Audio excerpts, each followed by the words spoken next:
there really, there's no such thing as Bible truth. Have you ever heard? I mean, people, and what I mean by that is that, when two people are talking sometimes, and especially with about in a religious discussion, and they'll say, well, we study the truth, and someone will say, well, we study Bible truth. We know biblical truth, as if biblical truth trumps all truth. Truth is truth. It either, truth either is or it's not. I mean, it's truth. I mean, if it's, if it's in the, if it's, there's, they're doing it the right way, it's going to be truth in the Bible, and, whatever it is, there's not going to be nothing that contradicts God with that. But it's almost like you say, well, it's, we have biblical truth. It's, and that's supposed to end everything, but it really doesn't. Truth is truth. And so, so imagine, if you can go into a discussion with someone, knowing something about them, and that's how Paul did it. I mean, when Paul said, I know, I become all things to all men, he was down there in the trenches with, these different cultures and these different people, and got to know who they were. And so by the time, so when he talked to them, it was a lot easier for him to converse. And so, if you know nothing about, and I mean, there's religions, we're not going to know everything there is to know about every religion, and that's not realistic, but to know something about them, to understand kind of where they're coming from, and to, find if there's any commonality at all, or if there's not any commonality, or, whatever they believe about it, really can be an advantage when you start to look at them. And that's why I love this, this class so much, is because when you start to get kind of we're not jumping in depth about everything. We don't have the time for that, but to learn a lot of the, kind of the high points, or some things about different religions, about what they believe with, if there is salvation, maybe there's not, that, if there is if they believe in a heaven, if they believe in an afterlife, if they believe in, what their morals are, and so forth. And so it really can be a great advantage to, get to know who they are, and, the person that you're dealing with. And that's why I want, and that's why I'm curious about, I always get curious about people's backgrounds. And that's why I asked, about yours, and then wanting to get to know you guys as well. But it's, it can really help in your evangelism, especially, getting to know who different, these different groups. Okay, back to the syllabus. As I mentioned, there's going to be lectures, videos. I don't think I had videos last time, but I don't know if I'm going to be showing any this time. But but like I said, we will have some PowerPoint stuff going on. We'll probably get to that today. And then just discussion. I love, discussion, I think, is great. And that's why I tell you guys, if you have something to jump in with it, don't hesitate, because I really, love discussing these different religions. And if, maybe you've heard something that I haven't, and have something really valuable to add, then certainly I want to be able to hear it. Bibles, New American Standard, ESV, KJV, and New King James. I typically use New King James when I preach, and I'll use ESV sometimes as kind of a study Bible, but I know other people don't. We have an elder here that just lives and breathes by New American Standard. He loves it. So anyway, just I don't know what you guys use there. What do you guys all use? NASB. Okay. New King James. New King James. Okay. Well, I use Reina Valera to preach in Spanish, but I like King James. Okay. King James version. Okay. How does King James translate to Spanish? Is it like, I assume you don't have like vowels and all that, but we have a lot of old Spanish words as well when it's translated. Okay. Actually, the Reina Valera 1960 is the most. Okay. This is the equivalent for the King James version. Okay. As All well, right. we have the new of the Americas. Is like the same as the ASB. Okay, the just regular American Standard Version. Okay, Mhm. I like that one as well. And okay, as far as recommended textbooks, the 97 Power Lectures, and that's the lectureship over in South Haven. They had one on dangerous isms. This is not going to be like a textbook for you guys per se. It's just kind of a recommended reading, and there's a lot of really good stuff in that if you want to learn about a lot of the different world religions and denominational religions and so forth. And so if you're able to, and I think I may have had that actually as a handout or emailed to because I have a digital copy of that. If you guys don't have it, let me know. And also, if you guys don't mind. Either text me at some point or email me or get me, because I don't have your email addresses, and anything that that we go over or that is mentioned and you guys want to get a hold of it digitally, if I have it, just let me know, and I don't mind sending it over to you guys. Cool. Because I want to be able to make everything available if I can. And Can I, Brother Nathan, can I add a comment, please? yes, sir. So anything that we send, we normally, I don't care if you send an email, but we normally don't do that. And the reason is okay. Send it to me and I'll make sure it gets loaded in the LMS and they can access it there. This way, Sounds there's good. Okay. and someone could say, I didn't get it, I can't find it, whatever. But it's Gotcha. always Okay. it's there for future uses as well. So I got to get familiar with that again because it's been some time that I've got to jump back I don't in. expect the instructors to really be familiar with the LMS. It's that's why that's our role. We want you to teach, and if you're able to load it, great. If you're not, don't worry about it. We'll take care of it. Just send it to me. Okay. Okay. Sure. Thanks. Nope, not a problem. I can look at you. Thanks, Dave. All right, there you have it. As far as the assignment, there's only going to be one main assignment for you. I don't have a test. I don't, for something like that, especially because the class is so short. We have this week, and there's a lot of information. But I mean, you'd be really cramming to for a final test on it. But there is an assignment that I would like you guys to do, and as you see here, students present a lesson. Lead a discussion. And what I mean by that is just, like an oral presentation, and, as we are now. And, if you have PowerPoint, that's even better. And so just, and it can be, as long or short as you want it to be. It's going to probably be a little longer just naturally because of the content that I ask you to put into it.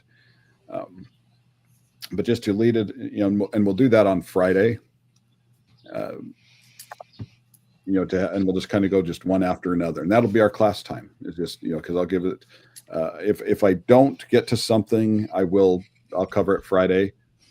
But I want to try to make that day, give it to you for your time so that you can do these discussions and or lead these discussions, and then just and then have the rest of us either ask questions or, we don't want to put you on the spot because I know how stressful that can be with, just especially if you haven't done an extensive amount or know front and back of, different religions. But would you prefer that we do different ones or? Yes. And I actually have that listed here. If you look on the syllabus, because these are things that I intentionally am not covering because I want, I'd like them covered by you for the assignment. Buddhism, and I'll let you decide which ones you would like. Buddhism, Hinduism, Catholicism, or Islam. And then each student will be expected to research the beliefs and give an oral presentation in class. If you guys have, and so these are some major world religions right here. And I'll be covering a lot of them that are, some that are lesser known. These are probably the more well-known of the world religions. We know something about them, maybe not everything about them. And so what I would like from you today, if you could, I mean, the sooner the better, is decide on one that you would like to do out of those four, and that'll be your, that's what you'll be researching. Oh, sorry, that was my alarm.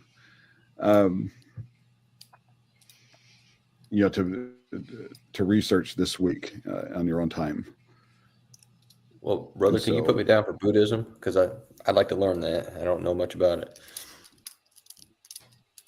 Yep, Jeremiah, you've got Buddhism. I'll do the Catholic religion. Chip, is there? Chip, you want Catholic? Chip? I will. I need to know more. It'll help me evangelize with some of these brother friends. Okay. That'll be good, especially because, I mean, there's obviously a lot of talk with the Catholic Church lately, so that will. Okay, Dave, you're going to be coming in later on, so. But probably I will do Hinduism. I don't know anything about that. Say that again. You went out for a minute. I will do Hinduism. I don't know anything about Hinduism? That. Yeah. Okay. Hinduism's interesting because that's a polytheistic religion. There's a lot of different gods and goddesses and so forth with Hinduism, and so that is from India, right? I believe so. Yes. Yeah.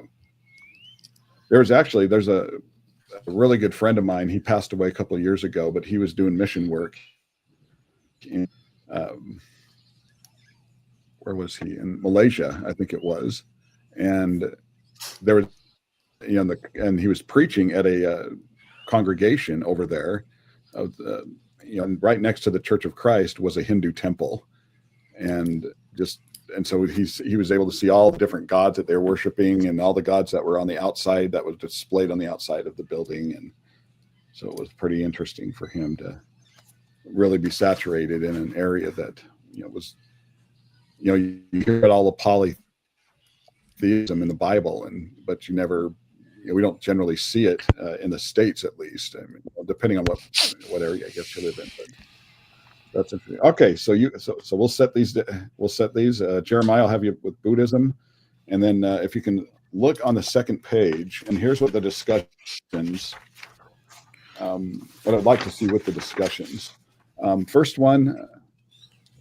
Just the beliefs about their salvation, about about the afterlife, or if there is salvation. I know some of them are going to differ from other ones a little bit, especially with Buddhism, and Catholicism to Buddhism is going to be, quite a bit different, and same with Hinduism. But their beliefs about salvation, worship from their own resources, if they have, if they have creed books, or if they have a website, if they have things that they study, their kind of books. Of course, the Catholics have the Apocrypha. Buddhists and Hindus, they have their own journals, or and different publications, and then the social impacts of these different religions. How active they are, what in society, how many people are there, with them. I mean, I know numbers fluctuate from year to year, but just the social impact that they make. And then, like I mentioned, the creeds, the books that they incorporate into that. That's, I'm interested in like the manuals, or whatever the case might be. When we get to the Freemasons, there's a lot of different, there are several books that the Freemasons use that they do it. With the Mormons, when we start talking about Mormonism, of course, there's the Book of Mormon, the Pearl of Great Price, and the Doctrine and Covenants, and so that's their books that they use. And so whatever books that they hold as the authority or authoritative is with what they believe. Similarities to the Bible, if there are any, and just to see if there's any connection to the Bible. Some may have absolutely nothing with it, and so Catholicism is obviously going to have a little bit more than the other two. And then the difference with Bible authority, and there's going to be a lot of those. And so just look at what, some of what the contradictions are, what what they teach with salvation, or their doctrinal system, how that differs from what the Bible has to say. And so really make those comparisons and lay those out in a comprehensive way. And then how would you refute or address their beliefs? And that's a big one, especially with these world religions, I mean, we differ from them, and if we know what those differences are, how would you, refute those? How would you address them? And what specific areas would you address them? And so, and that's where, evangelism comes in a little bit, but, if you can talk to someone in a respectful way, obviously it's going to go much further than if you just try to debate them. And, we're not out to debate anyone or win a debate. We're out to win souls. And so we want to make sure that we're doing what we need to do to, bring someone to Christ. But at the same time, it just happens. I mean, if there's a difference doctrinally, that needs to be pointed out. How would we do it? How would we address pointing that out? And then how would you try to reason with them? And so these, all of these, you can put more into it if you would like to do that. This is going to be your thing that you put together and present to all of us. And then, we may have some questions along the way, and about what you may have found, and maybe there's something that you didn't include in it, but you did, but you read about it and know something about it. And so these are, so just to, make sure you incorporate all of this into your research and doing these presentations, and that'll be the main part of the grade right there. As far as the everything else, notes are going to be about 25% of your grade. And what I'll do is just at the end of at the end of the week, if you can just send me your notes, I can see what you did. Some are, big note takers, some not so much. And just, for whatever you take, I want to be able to get you a grade on that. Discussion and participation is 25% of the grade. And again, ask questions. I love getting into, I don't mind getting off on rabbit trails either. If there's something that to bring into it, and it's, as long as it's relevant to the religion that we're looking at. And then the lessons and discussions that you do at the end of the week is 50% of the grade as well. And so that's going to be kind of how you're graded on this. Have you guys taken, just out of curiosity, is there a denominational class that you have taken, or that that's part of the curriculum for? Not yet. I haven't seen. Yeah, there is a denominational class, but I don't believe any of these students have had that class yet. Okay, gotcha. I just didn't want to recycle anything if we go over something. So I'm sure you'll be fine. Okay, sounds good. All correspondence with the course instructor should be handled through email if possible. Be sure when seeking answers and information regarding material or topics that are covered in the course that you specify your need when you leave a voicemail. And I'll do my best to reply within 12 to 24 hours. This didn't happen so much last time, but sometimes that you get hung up on something, or you have a question about something, or don't hesitate to ask. Can't guarantee I'll have the answer, but I will do my best. So, and course explanations, students will be granted 3 excused absences. I don't think that's going to be an issue for this week. An excused absence is one that the instructor is informed ahead of time if possible, or is a genuine reason for missing class. This is already in here. I wanted to go to the movies with my sweetie is not an excuse. So it's basically, don't go see Thunderbolts this week. So just watch it, come to class. For each absence exceeding the 3 absence limit, the student's final course grade will be adjusted. And credit students will be accountable on sector exams for material. Okay. So anyway, any questions about the syllabus or what we're going to be covering? On the presentation, how long does it need to be? I think on average, when we did this before, I mean, you're looking probably at least with the information, you should be able to at least go 20 minutes. And so we can set that as just, sort of your target, and you can go over. I mean, if you want to, if you go over on that, great. I mean, the more, the better. And so, with learning about these different religions. but I would say probably at least 20 minutes would be good. The presentation is, that's sorry about that. The presentation is oral, but you as well right. prefers to have a writing work, right? What do you mean by that? Like a paper for that to keep it, or just oral? Oh, I mean, you could make that part of it, but these are going to be oral presentations that you guys do. I was thinking to share between us if that will be good. Oh, gotcha. Okay, so for you, yeah, it's going to be tough with you, Dave. It's yeah, go ahead and you can write a paper on that of what you would be presenting, I guess, essentially. So it's what you have found, and then if you can turn that in, that would we can grade it that way. And then for Chip and Jeremiah, since we'll all be together all week, we'll do the live oral presentations.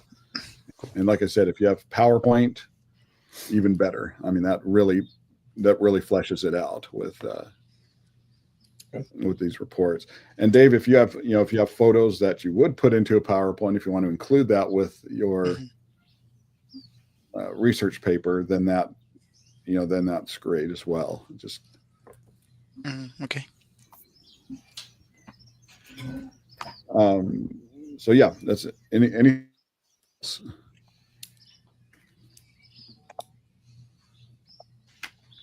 okay. We haven't. Let's see. You guys take lunch what time? At 9. I'm like 3 hours behind you, so I'm like trying to compute in my head. With you take lunch at from 12 to 2. Is that correct? Your time? We take lunch whenever you tell us, I guess. Yeah. Okay. I'm looking at the syllabus because we kind of did. I mean, we were pretty structured last time, and I'm trying to. Yeah. Okay, so 9, 10, 12. Yeah. I think there was a 2-hour break. That's fine with me. That you took with lunch at 12 o'clock there, which would be what? Yeah, it would be 9 o'clock here. Okay, and then we can take short breaks. Like on the hour if you want to do that. If we get going, we can. We'll just. If we're rolling and having a good discussion, then we'll just work right through it. But we'll take that 2-hour break then, and then just on every hour, like maybe a 10-minute break or something to give so you guys can have a chance to breathe and go get something to drink or something. So we've been going for about an hour right now. Do you guys want to take a short break, and then I can get into what I wanted to show you this morning? We'll start getting into jumping into. Sounds great. This first part of it. Okay. Well, yeah, let's take a short break, about 10 minutes, and then we can all meet back here, and I'll get this PowerPoint ready to go for you guys. All right. Thank you. Cool. Thank you.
All right, you guys.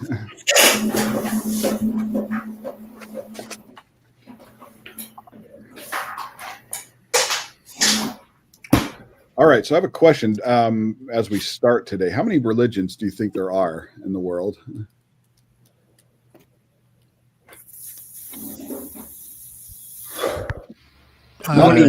Not denominations per se, because denominations, there's probably, I think the last number they said around 45,000 of them, but like religions, you know, in and of themselves, because a lot of the world, remember, they look at denominationalism as this Protestant religion that to kind of lump them all in together.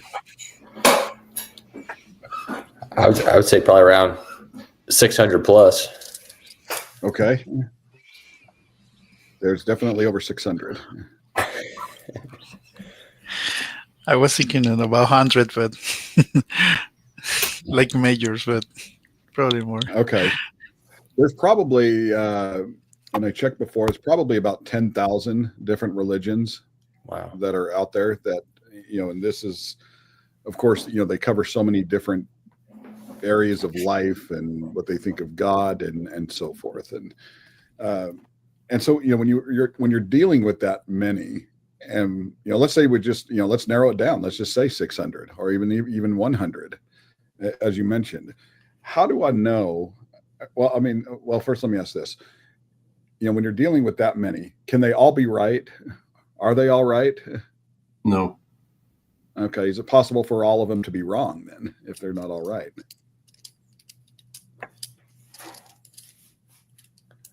I would like to say no.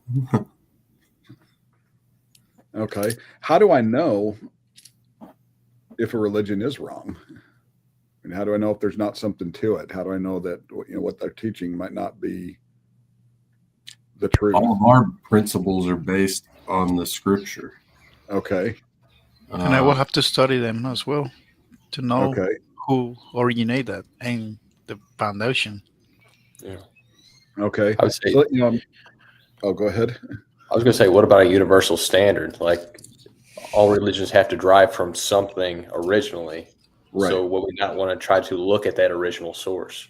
Okay. So look at the origin of the, of where it came from and who came up with it. And okay, that's probably going to tell us a lot. You know, can I look at a religion and just say, okay, well, I know that's wrong. And if I can make that assessment or that judgment on it, how would I know, you know, if that what I'm saying is viable? How do I know that I'm right or not right? Even, you know, because it might be different. But what if I'm the one that's not the correct one? But how do I, you know, where's the standard in it? I think Chip mentioned it. The Bible is the standard for us. Okay. And that's what I base everything on. Okay. That's where we're going to have to get people when you start talking to people and, you know, the stand is we're going to have to nail down and establish a standard of authority whenever you talk to anyone, really. And these world religions are it. You know, if you look at a counterfeit $100 bill, you know, they always check if you give them 100 or 50. A lot of places don't take that now, but how do they know if that, you know, that $100 bill is counterfeit or not, other than the marker?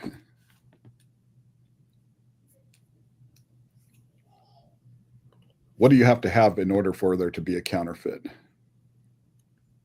You have to have a true one. You have to have a true one. I mean, there has to be something that you can say, okay, I can compare this to that original course, right? And if it's not, you know, I mean, how do you know monopoly money is not real? And that's not, you know, viable currency.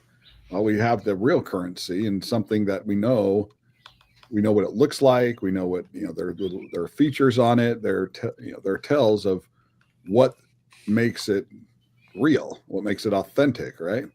And from that, we can look at anything else and say, okay, well, does that have the same features or the same markings as, you know, the original authentic peace. And when you look at religion, it's it's the same thing. Denominationalism is really not that far off as far as telling what's real and what's not, as far as these world religions are concerned. And denominationalism will a lot of times use the Bible, but it's but we need a standard of authority and establish that in order to look at a religion and say, okay, I know that's not the correct religion, because it's not it's not just a process of elimination. It's not just looking at that and saying, well, that looks strange, so it can't be it, because they're looking, you think of what their background is and where they're coming from, and we probably don't see it as much over here, but you think of someone, a child being brought up in a house and all they teach is that religion, and they're going to look at Christianity as something different and something strange, and so it's so there has to be at some point a standard that is set, an authority that we say, okay, this is, we know this is the truth. This came from God. It's been proven. It's been, that they've been able to, through these different means, whether it's eyewitnesses or, later on, if they are able to verify something, archaeology has a lot, to play into it. But, we need a standard to know what's right in order to realize what's wrong, correct? And Witnesses, so I believe, is a very good fact, because like the Islam book and the revelation to Mahoma, or I don't know if you pronounce like that, but he was the only one there. Right.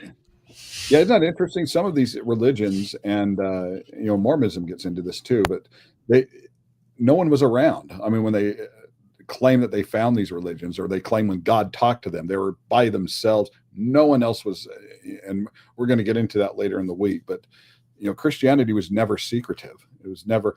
In fact, it was.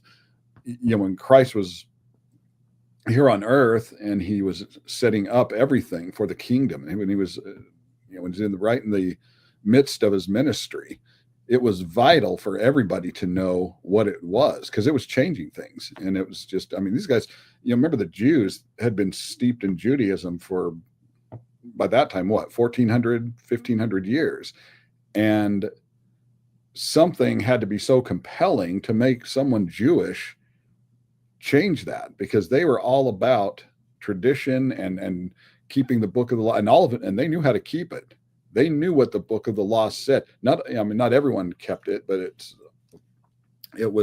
but they understood what was in it and what it contained. And so to have this, this brand new concept religiously come along when Christ gets here, something had to be so motivating, so captivating for them to jump on board with it. And of course, we have the miracles that were taking place, and that was a big part of getting people to understand, look, this is something different, but it's something better and it's something bigger. And of course there were other religions that were around as well at that point. Not nearly as many as there are today. You have that much time, and you give people an imagination and they're going to use it to even the religious sense. And so, but something was changing people, with this Christian faith, and they were converting to it. And they were, when you look at Acts chapter 2, and when Pentecost hit, and there's, and Peter and the other apostles, when it said they pricked their hearts. Well, what pricked their heart? He got them to finally realize that when he talked to them, he said, you put the Christ on this cross. It was you who did it. And it was, and they got them to realize that it was Jesus who fulfilled all these prophecies.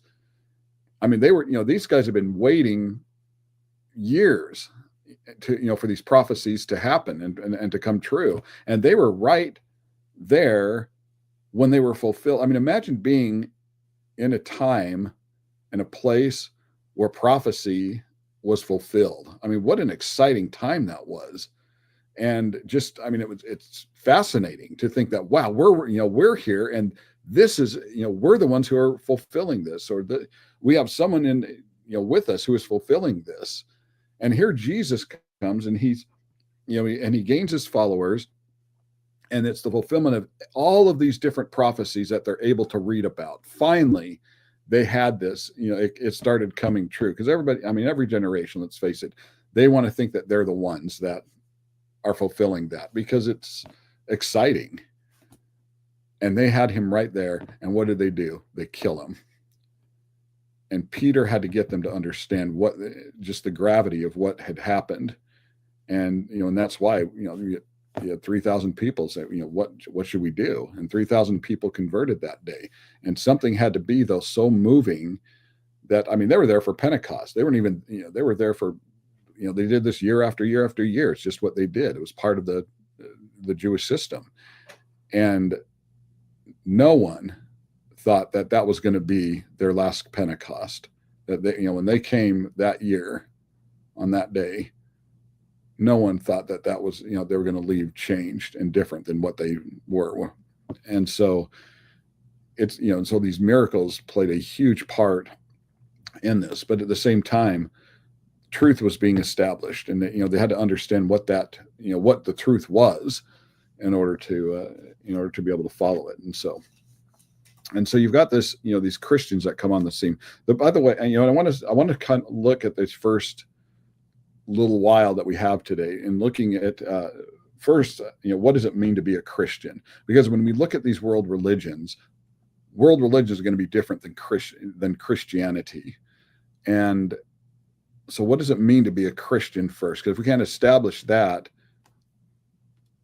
the world religions, knowing any world religion is going to be irrelevant if we can't establish a parameter that's set or nail this down. And so I want to look at what it means to be a Christian first, or what it meant to them in the Bible to be a Christian, and then why people can even trust the Bible. We know that not every religion uses the Bible. Why don't they use the Bible? Why, what do they use? Why is it important to them? Why is the Bible so important to us? And what value does it have? And so, we'll take a look at that for the next little while here. But the name, to start off with, the Christians, the Greek word for that is Christianos, and it literally means a Christ follower. And when you look in Scripture, it's a name that's not generally used by Christians themselves. Now, I mean, we use it today, don't we? I mean, you see that word thrown all around everywhere, literally. I mean, denominations use it, other religions use it. They know, and that means something to them, I guess, but it has become such a widely used word that people will call themselves Christians. And that's not even what happened in the Bible. When you look at the New Testament, when this word comes up, there's only 3 times that we even see it in Scripture. And the name is not generally used by Christians themselves. They're not calling themselves, they don't walk around saying, "Hey, we're Christians, we're Christ followers." Other people, in the context that it's used, that's how the followers became known. Other people talk. If you guys have your Bibles there, right? Turn over to Acts 11 and 25. Acts 11:25.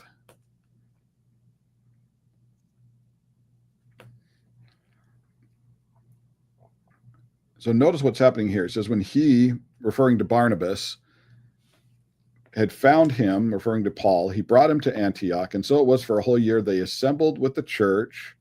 So there's this, so first off, there's this thing called the church, isn't it? I mean, you have, these other paganistic religions that were available at the time, but there's only, but if you notice, every time that the church was used, notice that, it's not some corporate name. It's not some denominational name. It's not some world name. It's just, it's always just known as the church.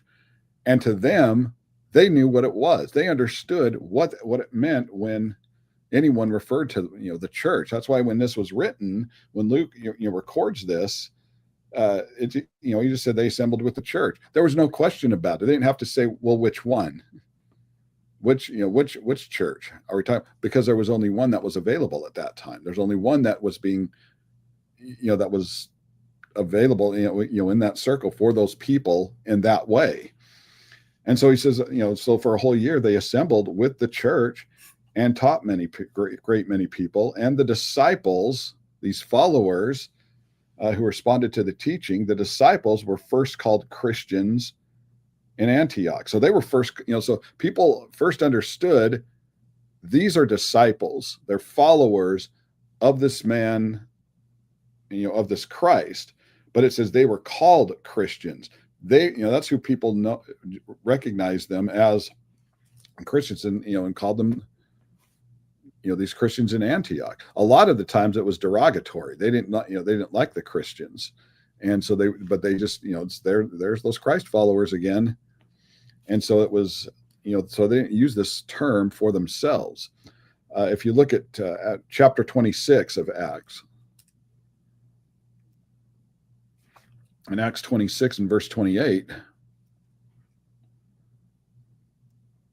what does Agrippa say?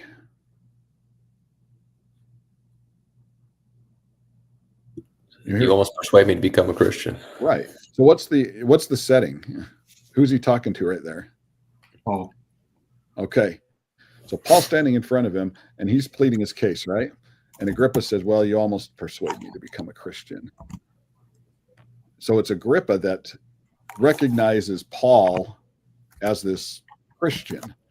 And so it's someone else who's looking at him and saying, okay, this is who he is. This is what he is, what he believes. And so it's Agrippa that, so first you have the followers were called Christians in Antioch. Paul was called a Christian his belief by Agrippa.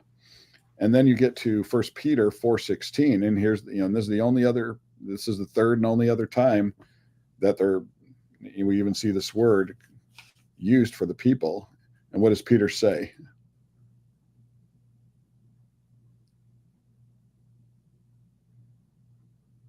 If anyone suffers as a Christian, this is how other people saw them. And Peter's, and remember, Peter in his letters, he's writing to these persecuted Christians, these persecuted believers in Christ. And so he's telling them, if anyone suffers as a Christian, in other words, that's how other people look at them. That's how others saw them, as these Christ followers. And Peter says, if anyone suffers as a Christian, let him not be ashamed.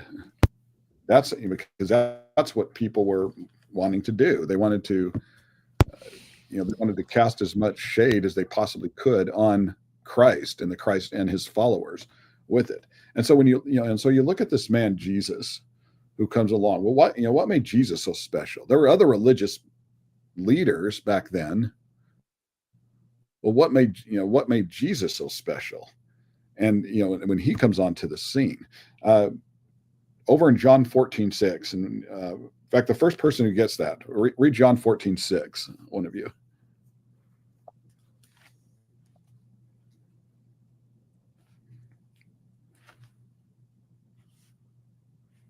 Jesus said to him, I am the way, I am the truth, and I am the life. No one comes to the Father except through me. Okay. If you had known me. Go ahead. If you had known me, you would have known my Father also. From now on, you do know him and you have seen him. Okay. So verse 6, what a bold proclamation that is, isn't it? When he actually tells him, I am the way, I am the truth. In other words, that's, and by that it's implying there's no one else that has what I have. No one else is able to provide what I provide. He says, I am the way, I am the truth, I am the life, and no one comes to the Father except through. Okay, so what does he mean by through me or by me? And what does it mean to even believe in Jesus? I mean, if these people were, he's gaining these people, and why were they jumping on board with him? What made him so compelling? I mean, does it mean, but what does it mean to believe in Christ? Does it mean to believe in his philosophy or in his teachings, in his words? Jesus spoke as one with authority. Mm-hmm. Okay. I was about to say that. And they recognized that, and they had never heard anyone speak that way. Okay. And along with that, he was also doing miracles that no one else could do. That was a key part of it, wasn't it? I mean, you think about this, I can understand the ministry of Jesus to be bringing love to a dark world. We know that Jesus is he was, in everything he did. I mean, there was compassion that he showed that just was unheard of. I mean, you think who else would have sat down with the lepers the way he did? And these were people that were cast to the outskirts of town because they were never accepted. They were looked at as unclean. And here Jesus is not, he didn't just go and acknowledge them. He sat down with them and he talked to them and he healed them and he interacted. No one did that. That was just, but there was even more to it than that. I mean, I can understand that he was bringing love to a dark world, but you think, were there other teachers though that had, that taught messages of love? Absolutely. I mean, there are other teachers that taught love. There are other teachers at the time that taught compassion. And so what made him excel above all the other ones with what he was saying? And, and you said, I mean, aside from the miracles were like a major part of that, but Jesus, you think, had such a way with people and such a way with words, and he knew how and when to communicate. I mean, you think when remember when they were asking questions when he was in custody, and he didn't answer them at one point, and it frustrated them. They, because he wouldn't answer them like the way that they want. There are times and places that we learn when to say something, when not to say something, when we ought to keep quiet, and that it probably does more good if we do stay quiet, because if we open our mouth and it just, and we've probably all been there where we just wish we hadn't said something and we did, and think that we have to respond to everyone or everything. And, Facebook's famous for that, isn't it? I mean, you see something on Facebook and you want to respond to it because it's tears you up so much. And, there's this thing called scrolling that you can just, do and not worry about it that time. But we have a tendency, and especially as preachers or preaching students, that we, or Bible students, that someone says something that might be, and it might have error, but we want to hit it immediately, don't we? Because we want them to know how wrong they are and what the right way is, and sometimes it's just the play. It's not the right time. It's not the right place, and it's better maybe sometimes to hold off and either hit it later or realize, and and you get to gauge different situations. Jesus knew when and how and why things were said, and so that's to answer the inquiry of who this Jesus is to understand who Christ is. What sets Christ apart? I want to look at the internal and the external evidence of Christ. A lot of people, what's the biggest criticism of Christ, do you think? Or what's the biggest, that's criticism's the wrong word to use. When people look at Christians and we believe Christ, he's the Son of God, what is their biggest, what biggest antithesis to a Christian's life? Jesus was just a man. From a non-believer. Just a man. I mean, they deduce him to just, just being a normal person, right? Did some good things, might have said some good things, but to reject his divinity. What else? They view him as just a prophet. Okay, just a prophet. Not truly the Messiah. Okay. I've heard some people say he's just a guy who has some good moral, he gave some good moral truths, just like some other people in the world.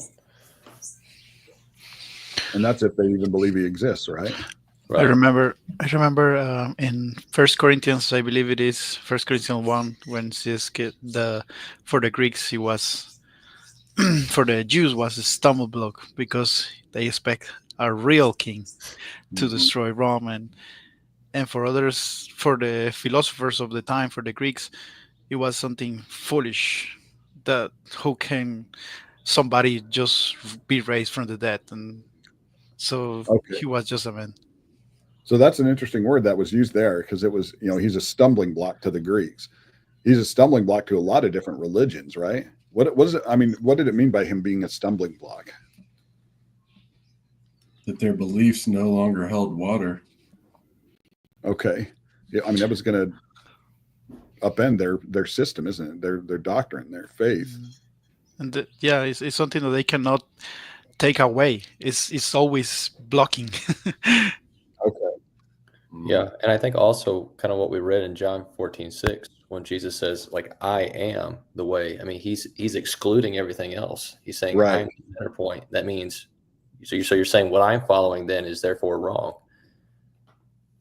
That's such a huge one as well. That's, because when you talk about religions and especially like religious leaders, especially, that's exactly it. By saying that Christ is real and Christ is who he claimed he was, and Christ is the Son of God, and he is that big, and he is that important, and he is that significant, all of a sudden no one else is that big. And that's a tough thing for a lot of people to understand and to grasp. And especially if they've looked at a different religious leader, you think all their life, and that's the person that has been elevated in, by their family or whatever they believe. And all of a sudden Jesus comes along and he says, none of that matters, essentially. Not in those words, but okay. So there's and looking at this, with Christ existing and saying who he was, there's that's one of the biggest counters to Christianity is not believing that Jesus either existed or that he just didn't do these miracles or claim or whatever it was. I remember I'm getting back into my film days, but I worked on the film The Passion of the Christ, if you remember what that movie was, and it was really interesting to see the reactions of that. And especially behind the scenes, it was interesting because it was, everyone thought that they were an expert on the Bible. I'd sit there and listen to him. In fact, it was one of the factors that made me decide to leave Hollywood and go to the Memphis School of Preaching, is because it was you sit there and listen to people talk about the most significant thing, the most important thing that ever happened to us on earth, and that's Christ dying for us. And I thought in my mind, okay, I know people don't believe the Bible. I know they're not, might not be educated in the Bible, but if there's nothing else that they know, the crucifixion, you would think that's the one fundamental thing that at least everyone knows about that. And even if you don't believe it or you don't accept it or whatever, it's just, at least they know. And it was just amazing to me that people really didn't know. And because they either hadn't been taught, or they just believed in some other philosophy or some other religion, and Christ just all of a sudden became not as important. And so, but all of these people were just, they thought they were the experts in everything.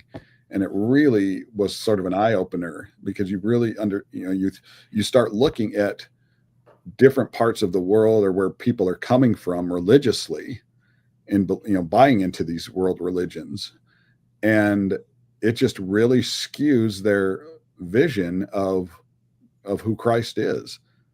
And when you meet someone like that, when you're not used to it, it just it throws you for a loop, because you think they should know this, and they don't know this. People really don't know.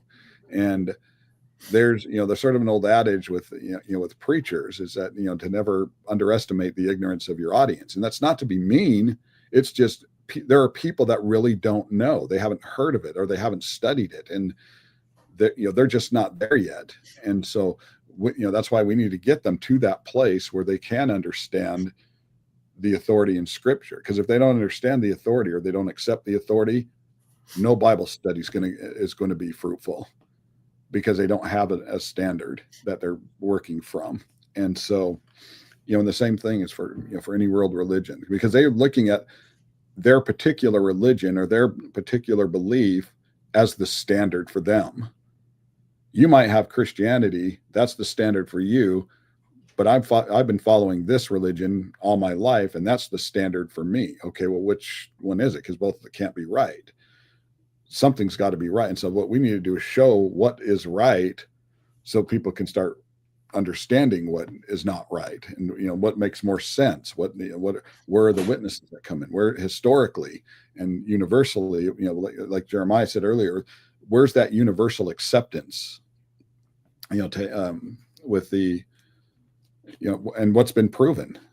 I mean, that's just, there are the markings for what the truth is, for the gospel, and why the gospel works, and why why other things do not work. And so it was really interesting when I saw that. But even more is, once that film came out, and I don't want to use that film as a ministry tool by any means. I know a lot of people try to do that, and I never. If you like these religious, TV shows and movies, I'm not. I don't fault anyone for that.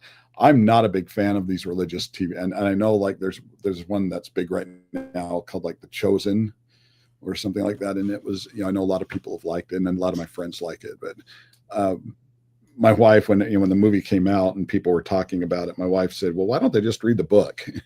And that's probably the best advice that you could ever give someone, right? Why don't they just read it? And no, I mean, she had a at the time, I think she was teaching a Bible class to the really young children, to like 2s and 3s. And they got on the topic of the crucifixion. And she had one that she had like a 3-year-old in there who just started crying when they were reading this. And she said, why are you crying? And he said, because it's just mean what they did to him. And he got it. He understood it. There was a commentary, someone who had written a commentary on that film when it came out from an atheist. And it was a really interesting read from an atheist, because he came out and he said, he says, I know I don't believe in Christ per se, or, that he might be God, but he said, this is one of the best commentaries on violence that there is, and how they treated people back then. And so so even an atheist understood what Christ went through, and that he should never have gone through what he did, and just and how violent it was. So it was pretty interesting to hear that from from the counterpoint of Christianity. But everyone's going to decide based on what they know where whether or not whether or not Christianity is real, whether or not Jesus is real, whether or not Jesus is who he says he is. And that's why it's so important to really get invested and know what the Bible has to say about him first. And then, to get to know what the internal evidence is of him, and then start to look at what the external evidence is. Internally, it's, we have so much, obviously, with who he is. You look over 1 John chapter 1. And this is probably some of the most telling information right here of how they computed all of this. In 1 John chapter 1, and beginning in verse 1 and 2. Actually, one of you guys want to read that, verse 1 and 2?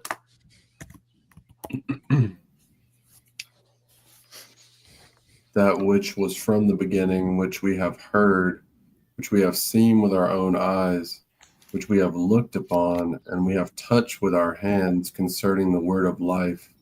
The life was made manifest, and we have seen it and testified to it and proclaimed to you the eternal life, which was the Father and was made manifest to us. Okay. You think about this. Those who knew him were willing to die for him. You don't die for someone who you don't believe in. I mean, that's just not logical. And you think of all of these, the apostles were willing to die for him. His disciples were willing to die for him.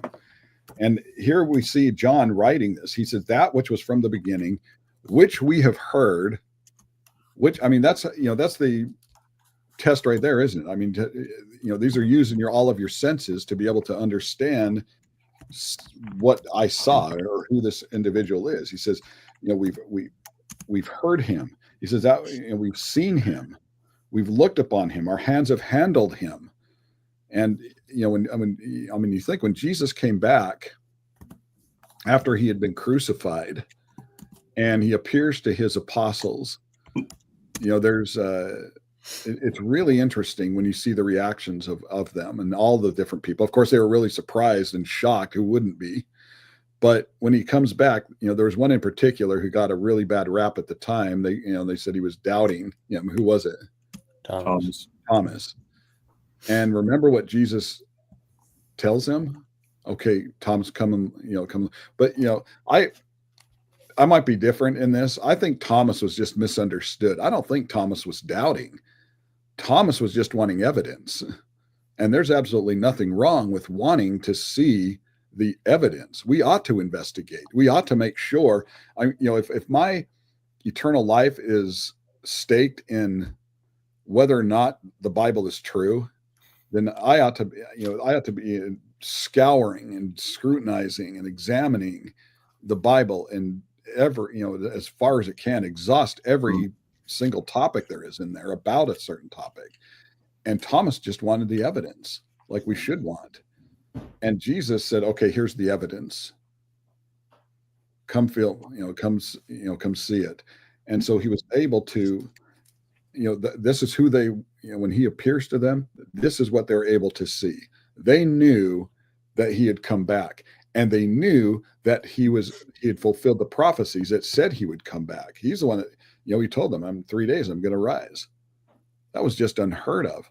There were a lot of things you think when he was talking to his apostles, there were things that he told them they still didn't understand. They were still trying to process fully, I think, who he was, and just the magnitude of this. They knew that he had been prophesied. They knew what the prophecies said about him, and there was something special and different about him. But you had God with you, and he was with them for about 3 years of this ministry. And when he calls them, and for them to, think of just how that progressed over that time of them seeing him and seeing how he taught and seeing the miracles and they had God right there with them, and they could talk to him and they could converse with him, and they could, and he would talk to them, and it was, and they could see really just how gentle he was, but how strong he was, and how passionate he was, and how caring he was, and just, all these different attributes of the Christ. He was the anointed one. He was the Messiah. And to think that you were in that circle with him every single day and watching what he could do. It's gotta make an impact on you. And so when when he comes back to them, what an emotional time that was to be able to, for them to see him again. And, and that's what Thomas wanted to see. Is just, to know that he was back. That, the rest of them had already seen him, but Thomas didn't. And then you look at, other parts of this internal evidence of them seeing him and touching him and hearing him, and, and they knew what these were the eyewitness accounts of it. You think, eyewitness accounts are still being used in court today, aren't they? It's important, and it's vital for eyewitness accounts to take place and be truthful with it. And of course, everyone had the same account. Everyone who saw him described the same thing and described, who he was. Luke, if you look at Luke chapter 1, Luke writes, Luke writes 2 books or 2 letters to a man named Theophilus. He read, Luke's account, first off, was to Theophilus. And of course, this was a biography of the Christ, but he writes this to Theophilus, and then he writes what we know as the book of Acts, and that's to Theophilus. And so you think there's a, when you're looking at something like this, and Luke's writing to this man Theophilus, there are things that Theophilus would have understood There are things that Luke wanted him to understand. And so as he, when you look all through these accounts, this is how Theophilus would have taken it. And Luke writes it in a way that says, okay, this is what you know, this is what I want you to know, and so forth. Look at verse 1 through 4 of Luke chapter 1. So if one of you guys can read that.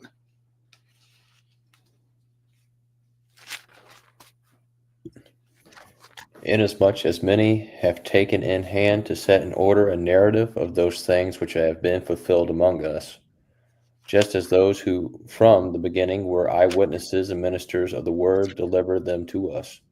It seemed good to me also, having had perfect understanding of all things from every first, to write to you an orderly account, most excellent Theophilus, that you may know the certainty of those things in which you were instructed. Okay. So here Luke, he's writing this, to this man Theophilus. And he cites his own eyewitness account, and he also appeals to what Theophilus would know. He says, this is what, and so you consider that, Theophilus would have a concept at least of conversion, wouldn't he? I mean, he would, and when you talk about conversion, I mean, talk about the process by which one enters the kingdom. Luke goes through this account, and he tells them all of these different ways, these different things of people converting, or and what it takes to really convert to Christ. And Theophilus would have been very mindful of all of this. This is what he would know. If he knew nothing else, he at least would know who Christ is and how to become someone in Christ, how to become a Christian. He tells them, Theophilus would have had a concept of what was to be preached. Theophilus would have, he would know about how to have this relationship between, or that there was a relationship between the word and the kingdom of God, that there was that correlation right there, that, there was a correlation between this, the church and the word. And he would have an understanding of what unity would be, because Luke describes this to him. And so, so here's this man is receiving this letter from Luke. And so just, keep that in mind as when you read Luke, whenever you read Luke or in Acts, that this is what Theophilus would know. This is what how he would comprehend it. He would know about the unity. Luke talks about how Christ preached unity and how his kingdom should be unified. And so he'd know, okay, this is what unifies them. In the church and God's scheme, he would understand. He would understand all of this. And so this is all internal evidence of, what these people, how these people would understand who Christ was and know that Christ existed with it. If you look over at 2 Peter chapter 1,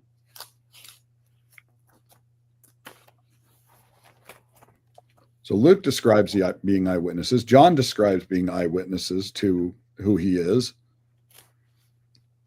And then you get to 2 Peter chapter 1 and verse 16. And if one of you guys can read that.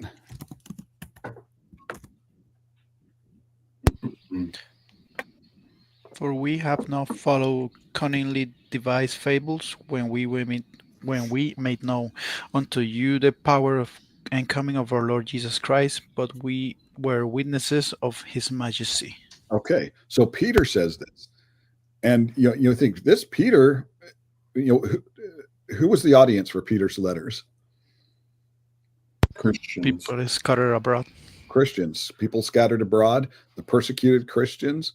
So that's who his audience was. There were people who already was believing, and remember, Peter was telling them, it's going to be hard, it's going to be difficult, but it's going to be worth it.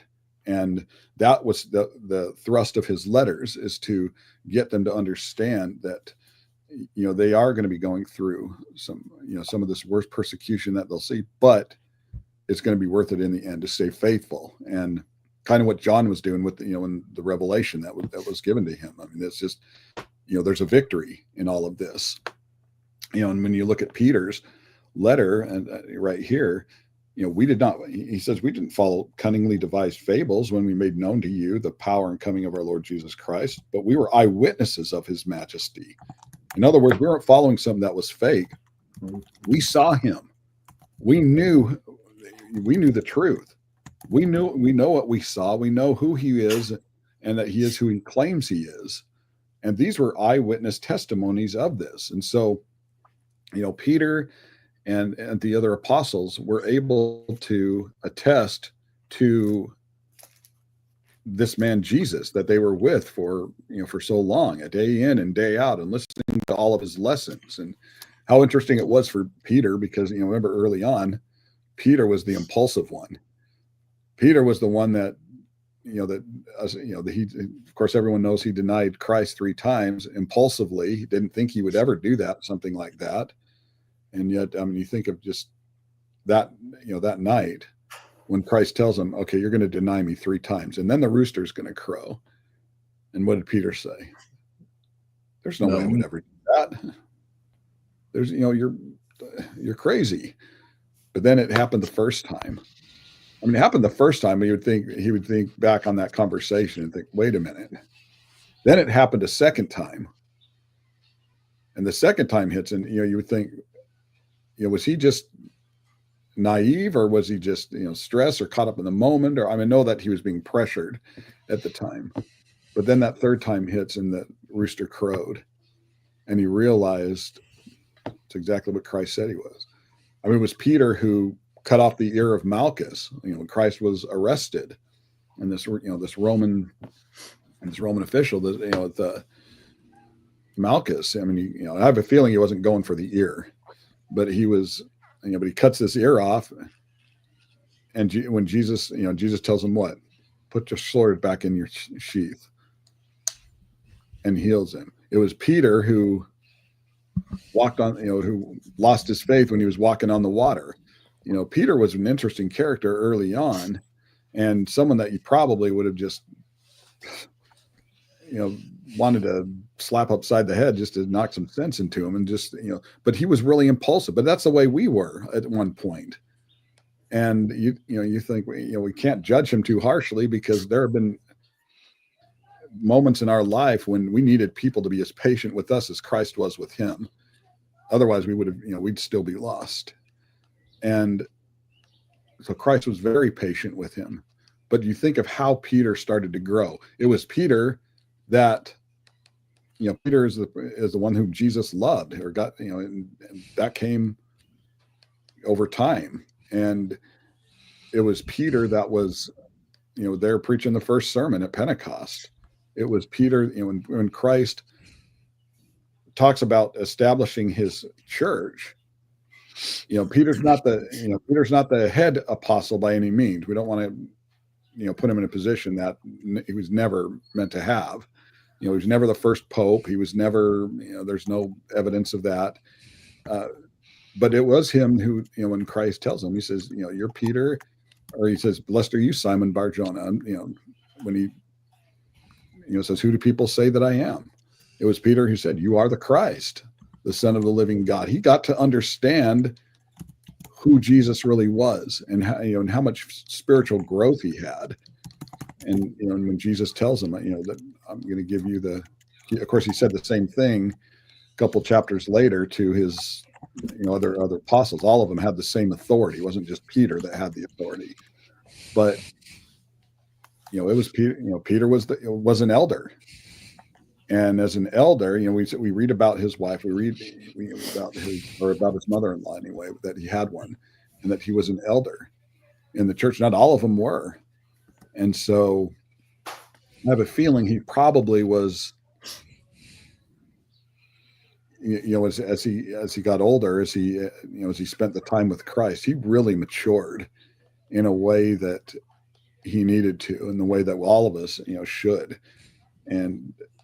People just got to really, to love him, because you got to see that. And then he writes these 2 letters to these Christians, and he's the one that tells them, we didn't follow these fables when we made known to you the power and coming of our Lord Jesus. We were eyewitnesses.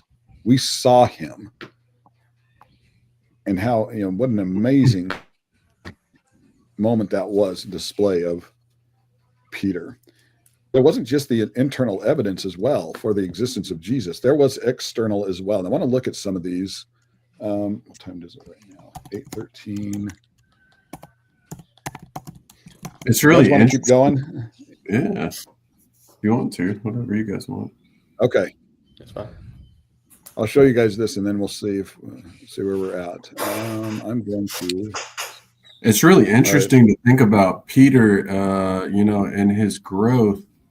When you think about the qualifications for elders, all those stories initially, you're like, man, there's no way he could qualify. But then you see Christ take a hold of his life, and then we see the change, and then he could actually qualify to be one of those men. Right. He was amenable to all of those different things that Paul tells Timothy and Titus, right? And yeah, I think, an apostle took it that serious, and to see how he could grow. It was one of the things that just because you said that, it just got me thinking that one of the excuses, I hate to use that word, but sometimes it is, that men use not to step into the eldership is, well, I don't know enough, or I don't want to go through what other elders go through, or they shortchange themselves. And I get that, we're all of us get that way, that, do I know enough, that I could, fill this and be important, and, make an impact, or be step up and be a good elder. But a lot of men have stopped themselves from stepping into that role, when otherwise they, when they'd make a great one. And usually it's other people who see the goodness, or the good that they could make, and they just don't, for whatever reason. But Peter saw that, and it was important enough for him to step in. Why would it not be for anyone else? He saw that, how important it was to be an elder, and that it wasn't just. And by the way, when people talk about the eldership and stepping in, one of the biggest excuses, or one of the things that they say the most is what? Well, maybe you haven't heard it this way. I heard it because I've heard it from a couple of people here. Is they say, well, the one of the qualifications is that I have to have the desire to do it. The desire to do it, when you think about it, that's not a qualification. The desire is a motivator. Remember, and if you remember Paul, when he writes this to Timothy, he's writing to Timothy. Timothy's already a Christian. He's preaching. And Paul's writing to Timothy, if any man, he's not writing to Ephesus. He already wrote a letter to Ephesus, but Timothy's in Ephesus doing all the work. Paul's wanting him to set up these congregations and set in place elders. And he tells Timothy, if a man chooses to be, if a man is in this position, he's doing a good work. And, and he's telling this to Timothy. So, that's not a qualification to have the desire for. That's just a qualifier. And, the motivator. The qualifications came after that. And if you notice, every attribute that is listed to both Timothy and Titus is something that every person should be taken on. The only thing that's different is an elder has to be married, and he has to have faithful children, right? These elders have to have faithful children. But other than that, you look at every single attribute that is listed there, and it is something that is listed elsewhere that every person should have already. And so, by the time someone steps into that position, they ought to, they're meeting all of these different things. That's the life of a Christian right there, that they should already be leading. And that's the life that Peter was, like you mentioned. Peter, he understood what they were. He was living it. He had to mature in it. He had to get better. And, not every person's going to be, the eldership's there's a learning curve with that. But Peter, would understand that he had other men that he could lean on as well. It's not just going to be him doing it by himself. That's why there's elders in the congregation, plural. For one thing, you have one person that's over everything. That's dangerous. Who's going to hold him accountable for what he does? But to have other elders, of course, later on, the early stages of Catholicism. That's what happened. Multiple multiple overseers in a congregation or multiple shepherds became one, and they thought, okay, it's easier just to have one, and then everything else kind of escalated from there. So I'm glad you brought that up with with Peter and seeing the value in that. I'm going to try to get this to work for you guys. This is the first time I'm doing this in this format, so share screen. There we go.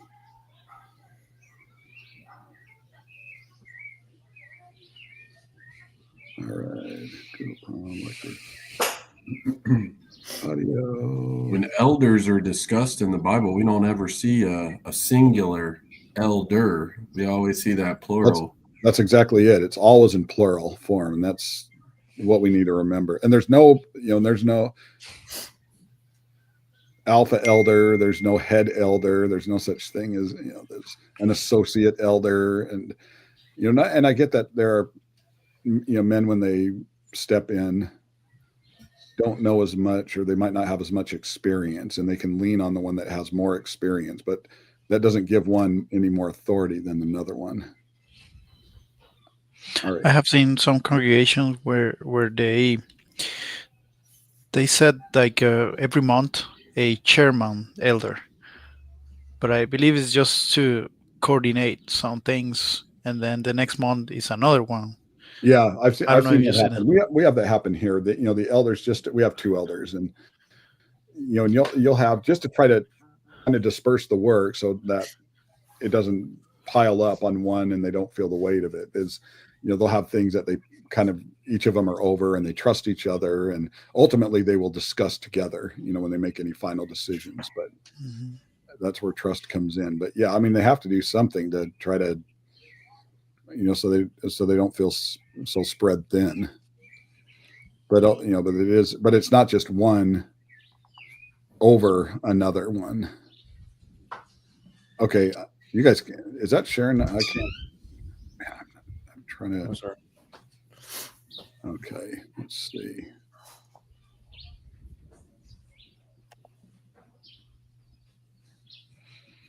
Recording. I really like that comment about Peter from Chip. I never thought about that, but it's a really good sample to talk with the people that the background can change and they can reach that position. Mm-hmm.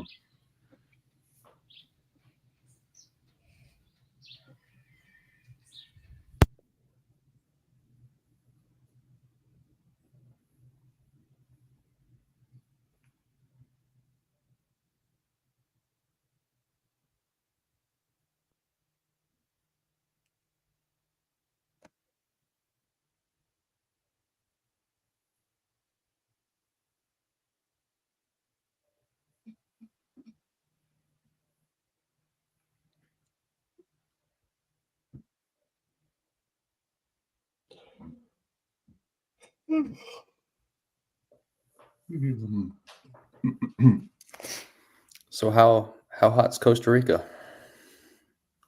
How hot? Yeah. Well, there are some places very hot, but I live close to the mountain. Is a like San Jose is like a valley.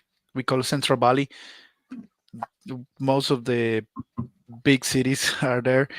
So I live getting out of the valley, close to the mountain. So it's very nice. So let me see. Right now we are normally here we are around 68 degrees Oh, that's nice. where I live. Yeah, it's very cool. But there are some places down there in the valley that is very hot. Yeah. So you say you're still doing some work. What work are you doing right now? I am one of the managers in a contact center.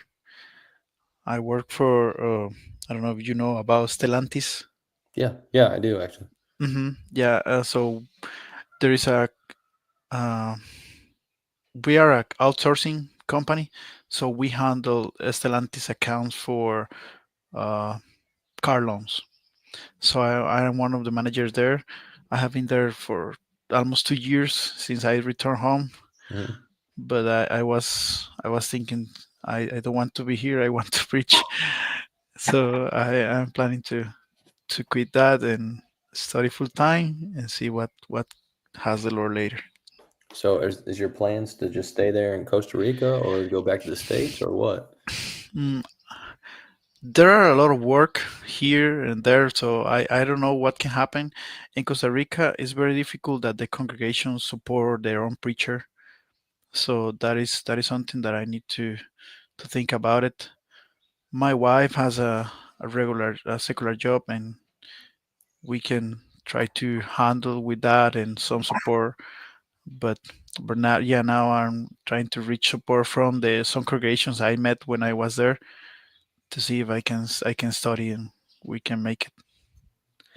But I would like to preach in Spanish. Actually, I would like to preach in Spanish in the States. That is something that I would like to. Yeah, that'd be awesome. Um, are you are you familiar with Lamb Ministries at all?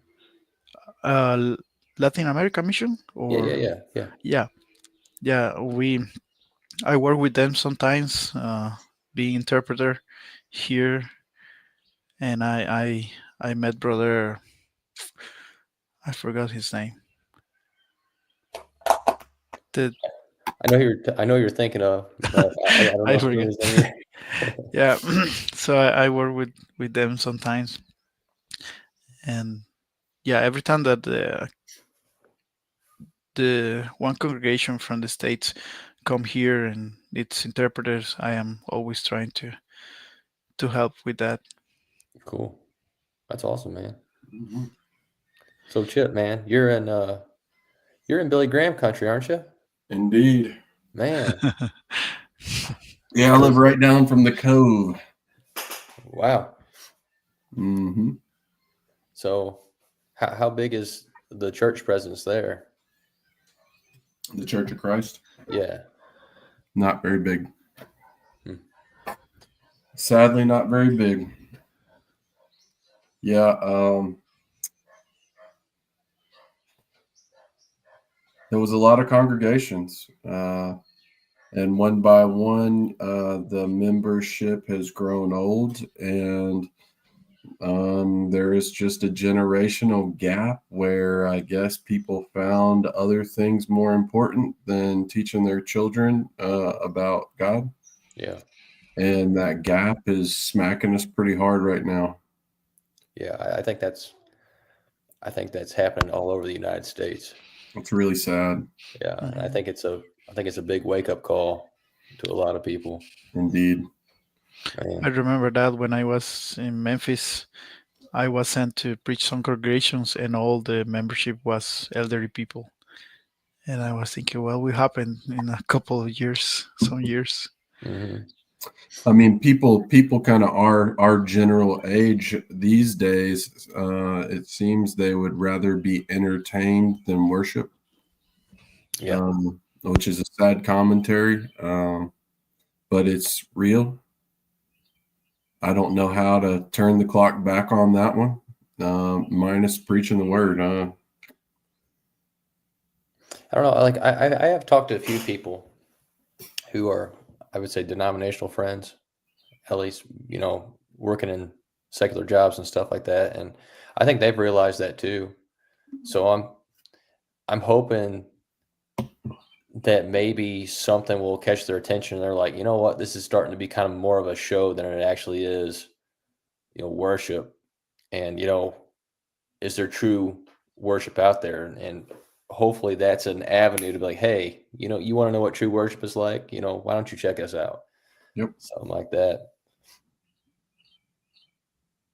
Leading by example is the only way to do it. Yeah. Following the good example we were given is amazing. I'm glad we have something to follow.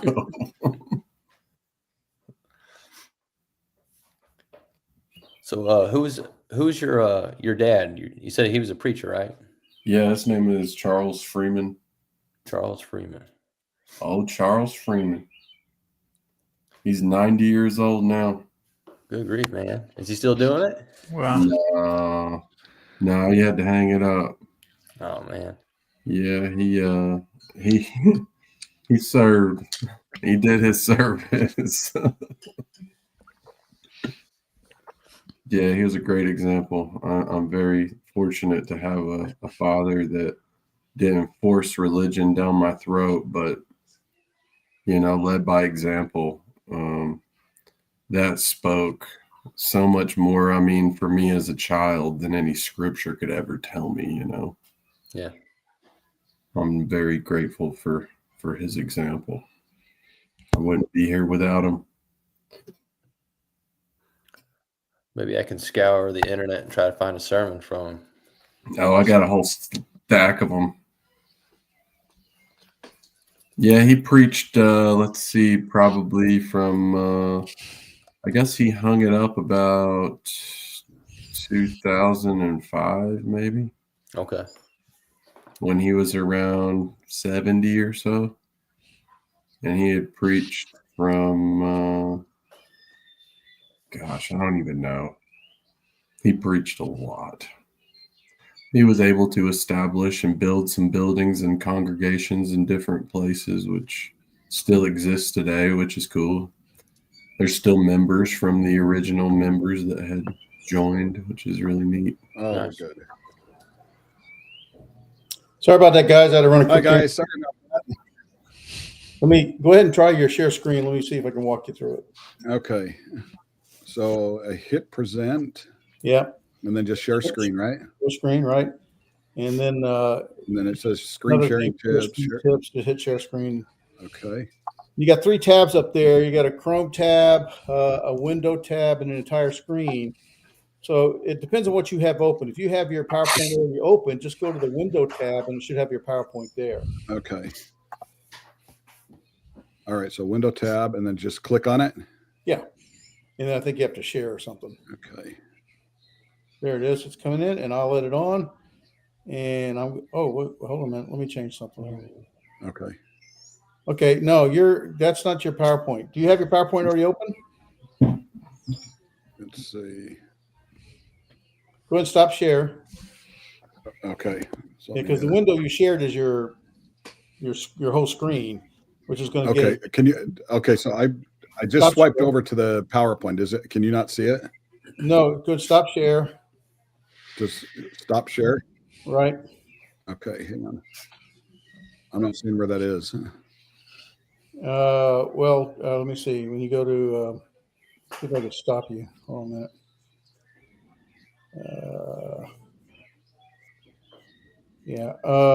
There should be at the bottom a little, stop share or something. Either share.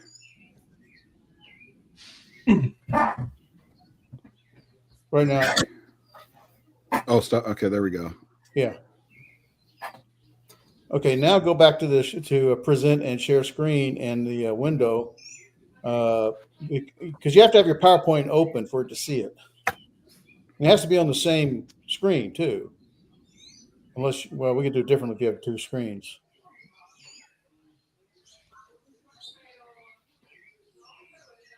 Are you there? Oh, we lost him again. Here he comes. I don't know why it kicked me out. I don't know. Probably because you live in California. That's probably it. All The these Southern server. all these restrictions over here, right? There's a automatic correction He has to say y'all, I think. once in a while. Yeah. Okay. If you go to present and you get that same window, hit share screen there, and you get that same window for screen sharing. They won't understand that over here. Yeah. And then hit the blue share screen, and when you do, you have the 3 Chrome tab. You're kind of going window, in and out, Dave. screen.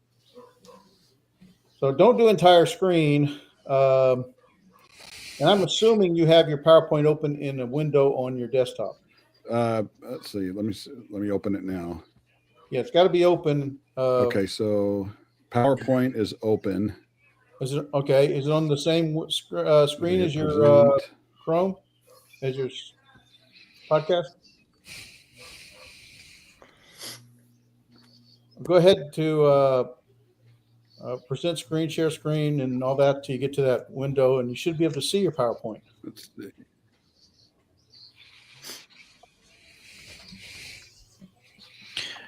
If you share the whole screen, you can minimize everything and just leave the presentation.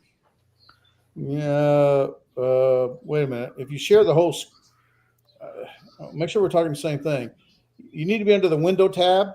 Okay, I saw. I have that. Okay, and you should have two different. You should have your StreamYard studio picture, and then you should have your PowerPoint there. Okay, that I don't see. Okay, so I see. Are you? Hold on. Question. Hold on. Where's your PowerPoint relative to your StreamYard? Is it on the same desktop or the same monitor or different monitors? It's the same monitor. It's just I just need to swipe over to it. Oh, okay. It's because it's open. It's just. Oh, well, if you got it all the way open and you swipe over, go ahead and minimize it. Not minimize it. Make it, not full screen, but partial screen. Okay. They won't see it if you got full screen. Okay. Okay.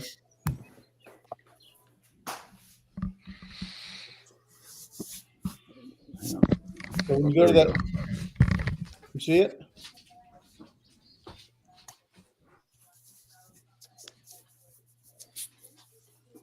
Let's see. Under the window, you should see really whatever windows you have open. They're windows. If you. It's not showing the, like if I over and then swipe back, like it comes up, but then it disappears. Well, again, you're in California, so it's hard to judge. I don't know, Nathan. Yeah, I know this is probably Gavin Newsom's. So. Okay. Help me out. What screen are you at? I'm at the StreamYard screen, but I'm seeing all of you guys, but the share with StreamYard.com.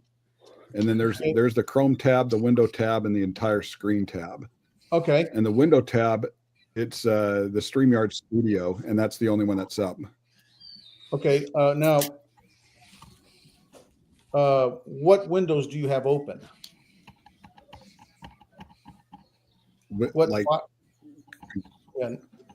now you have this. Choose what to share with StreamYard, with the Chrome, the window, and the entire screen. What other windows do you have open? Right.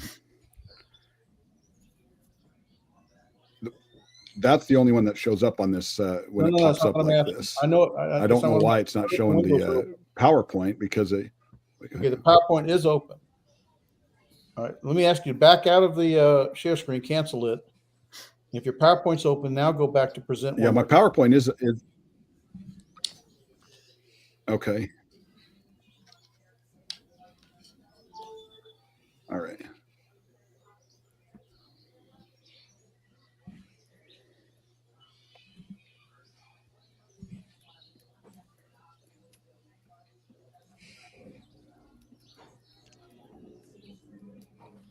Same thing. It's just showing like the window's just showing the StreamYard Studio. It's not showing my PowerPoint. That's open.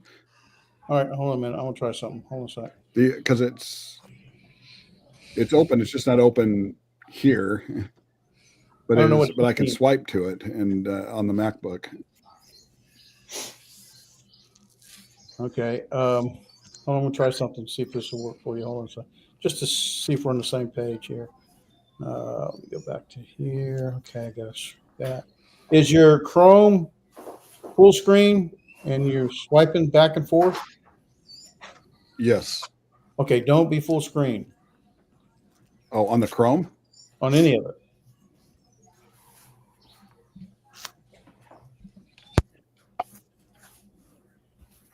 Okay, there we go. How's that? Wait a minute. I just moved something. Hold on a sec. Oh, there you are. Yep, you got it. Okay. All right. I'm going to change one more thing. Can you see that? Yeah. There you go. That's it. Okay. You guys can see it, right? Yes, sir. Can you guys all see it? Okay. Okay, so early confirmations of Jesus and his church by apologists and critics. Yeah. Yes, sir. Yes, sir. We Okay. see Yeah, just want to make sure that you're able to see everything. This is the external evidence I wanted to show you, and as soon as we get done with this, you can break for lunch for it. Okay, so you see Josephus. hmm Okay, all right, so good. So we're at the right place. So, Josephus is this Roman historian. You've probably heard of Josephus. In his works, Roman Jewish historian. And what I want to show you here, it's interesting as we look at these, because there's going to be critics and those who support Christ at the same time who would acknowledge that he in fact existed. One of the higher critics come along and they say, well, he was either just a regular man or he just didn't exist at all. And it's interesting to see the critics back then talk about him, because it authenticates who he is and and how much influence he had on people. Josephus said, now there was about this time Jesus, a wise man, if it be lawful to call him a man. And so he immediately identifies him right here, for he was a doer of wonderful works, a teacher of such men as received the truth with pleasure. He drew over to him both many of the Jews and many of the Gentiles. He was Christ. And when Pilate, at the suggestion of the principal men amongst us, had condemned him to the cross, those that loved him at the first did not forsake him, for he appeared to them alive again the third day, as the divine prophets had foretold these and 10,000 other wonderful things concerning him. And the tribe of Christians, so named from him, are not extinct to this day. And so, Josephus in Antiquities talks about Jesus being crucified. He talks about these historical things that we know about Christ that other people might not know or have doubts about it. Josephus comes along and of course, Josephus being Jewish, some people really like him, some don't. He was known to be kind of an opportunist of his day, but he acknowledges as a Jew, who Christ was, and that he fulfilled these prophecies, that he was the one that fulfilled the prophecies. And of course, no one else would be able to, do what he did. No one else would be able to fulfill the prophecies the way that he did it. And if they did find someone, then that means Jesus wasn't who he claims to be. And so, Jesus wasn't without his critics.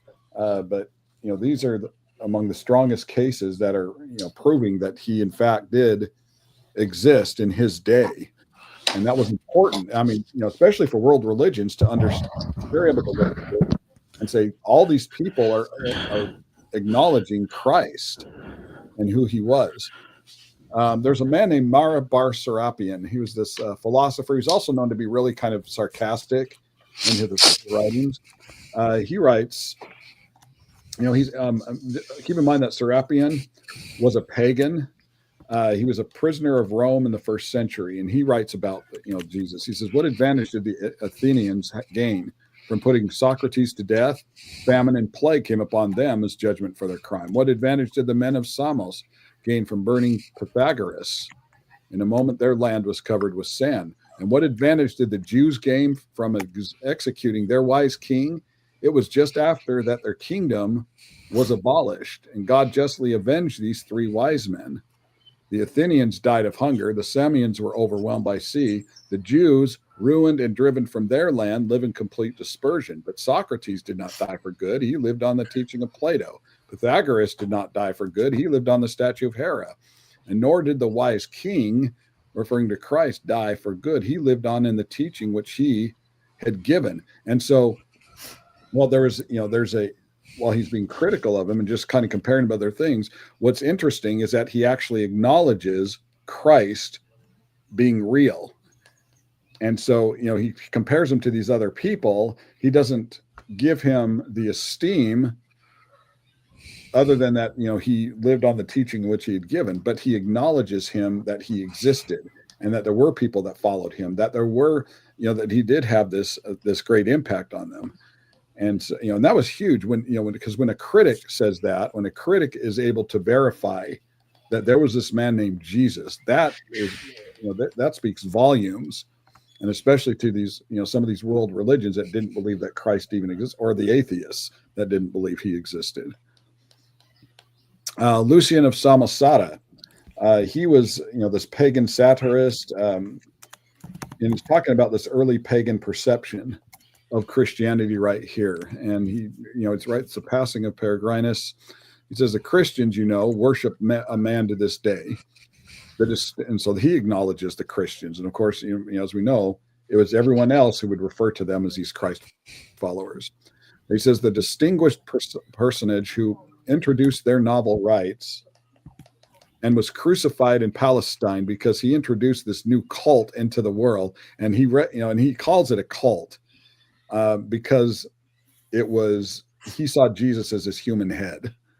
He said, furthermore, their first lawgiver persuaded them that they were all brothers one of another after they have transgressed once for all by denying the Greek gods. So, that was just unheard of to deny, these Greek gods. So that's what the Christians did. And so he's calling them this cult because they deny these Greek gods. And by worshiping that crucified sophist himself and living under his laws.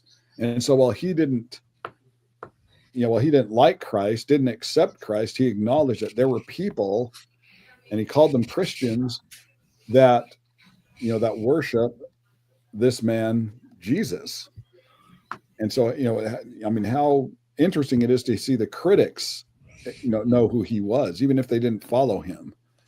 There's a man named Gaius Suetonius Tranquillus, lived, sometime after Christ. And but he connected Christ followers with the persecution under Nero. And he says in his the 12 Caesars, since the Jews constantly made disturbances at the instigation of Chrestus, he, referring to Claudius, expelled them from Rome. And so so he talks about these Jews that became Christ followers. Gaius, or Publius Gaius Cornelius Tacitus. Gaius is the short name for him, or Tacitus. He lived probably around 56 to 120, hated Christianity, and he was known as a historian, though, and he corroborates the Bible in his writings. And notice what he says about them. It says, Christus, from whom the name had its origin, suffered the extreme penalty, being, referring to the crucifixion, during the reign of Tiberius at the hands of one of our procurators, Pontius Pilate, or Pilatus, and a most mischievous superstition, thus checked for the moment, again broke out not only in Judea, the first source of the evil, but even in Rome, where all things hideous and shameful from every part of the world find their center and become popular. And so we see all of these different, critics that acknowledge who Christ was. These were early confirmations by both the critics and the apologists about Christ. And so you think when they have people that both defend him, but also people that stood opposed to him, but still acknowledge him, you think that the easiest way to wipe someone from memory would just be to dismiss him and just say, no, there was never anybody, like this. But we're able to find these writings from the harshest critics of Christianity at that time, and they knew that he existed, and they acknowledged how people were following him and the impact that he was making with all these different people. And so this is a huge indicator, a huge tell of just how authentic it is when we're able to read this in the Bible and know who he is, and that all this internal evidence and you couple that with the external evidence, we can know that Christ really did exist. And so I'm gonna stop sharing this for a minute. There we go. Okay. Can you guys see me again? And what are you guys looking at now? Did Black the screen. screen didn't screen went off, right? Yeah, I see in the center. Okay, nice. All right. So there you have it with Christ. I mean, there's a lot of the, this external evidence of Christ and his critics looking at him and knowing, that he existed. But there, even beyond that, there are things that set Christ apart and really make him unique from any other leader or any other person of his day. You think there's, that's been mentioned a couple of times from you guys this morning. The most compelling. Well, first off, I'll ask you. What's the most for you? What's the most compelling evidence of Christ? To that world religions can look at, and religions that day, religions now. What's the most compelling thing to show Christ? That not only was he a man, but he did, these miraculous things, or to try to get them to persuade them.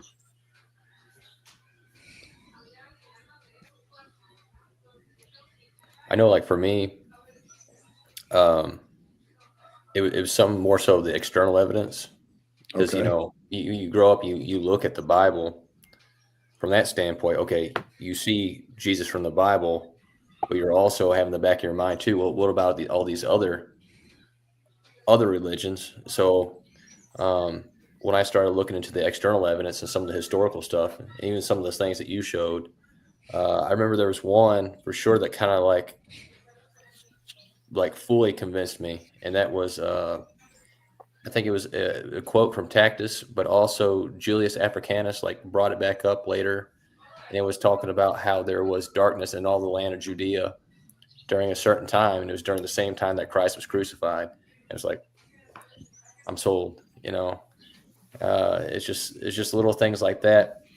When Luke says these are infallible proofs of the existence of his resurrection and who Christ was, and it's just like when you start looking at other things and it all relates to what you see in the Bible, it can only be the true inspired word of God. So it's the external that kind of sold you on it, and Yes, sir. or just comparing it, not that you need the external, but the external just sort of really adds to it all. It sort of authenticates what's already there. I guess you would say it's like I already believed, but it made it Loctite at that point. Okay. I am teaching now in the congregation the book of Daniel. I never studied in the school, so I have been working on that and seeing all the critics saying that there's no way that Daniel wrote before everything that happened, the four kingdoms and everything. And when I see that, and when I see the history out there and confirming everything that the Bible and the Revelation says, that is something right now actually that is impressing me.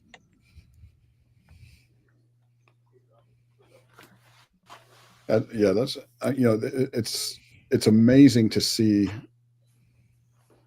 the natural confirm the supernatural, right?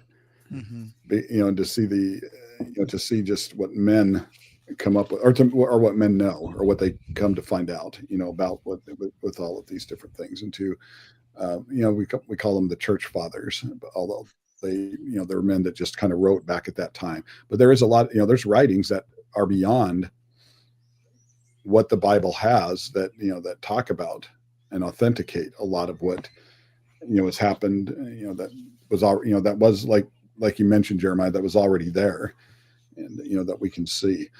You look at Acts 2:22.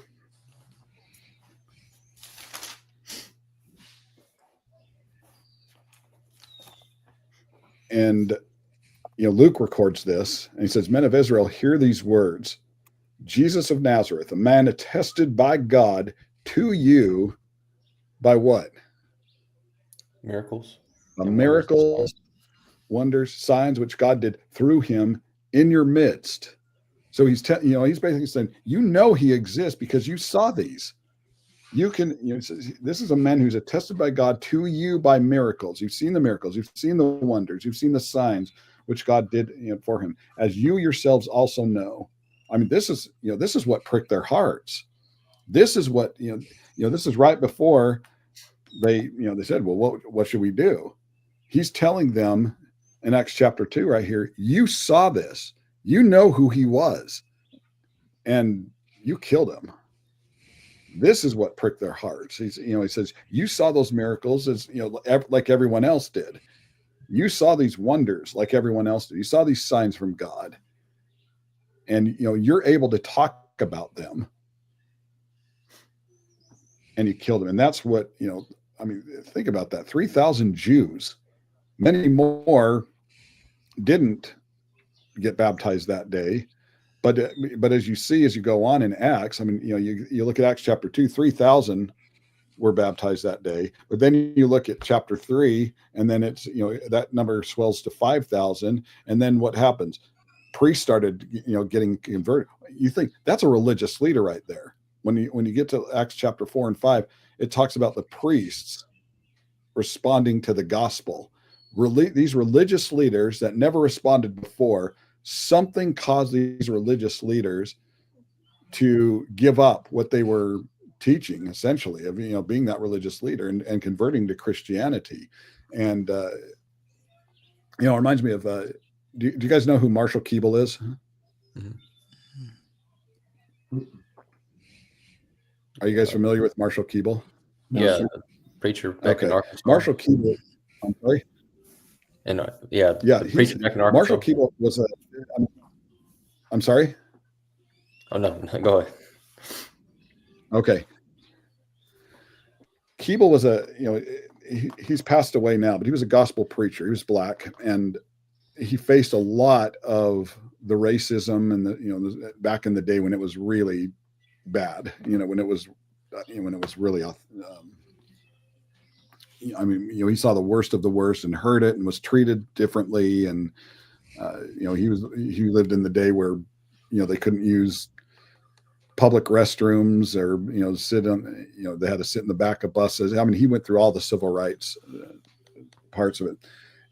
But Marshall Keeble was famous for for converting different denominations. And what he would do is go to the preacher of that congregation. He would have Bible studies with them.